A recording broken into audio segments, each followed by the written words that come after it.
Toto mesto vás prekvapí. Leží iba 77 km od Košíc, je ľahko dostupné aj vlakom a ponúka množstvo zaujímavých možností pre celodenný výlet. Reč je o Miškolci. Odvesí sa tu detskou železnicou od zastávky Lajovky Svašut za 17 € až do rekreačnej oblasti Lila Furet, kde okrem krásneho prostredia nájdete aj vodopád Siva, jaskyňu Ana a rôzne skalné útvary. Viete si tu aj začlnkovať na jazere Hamorín za 8 € na pol hodinu.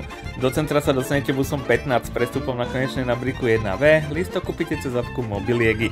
Cestou míňam hrad Diosďor, keďže je zavretý pre rekonštrukciu Škoda, no toto námestičko mi príde ako z Holandska. Miestne ženy mi poradia ešte vyhliadku Avatky Lato, vejde tam pekná cesta cez Tintorín a staré vinárske domčeky.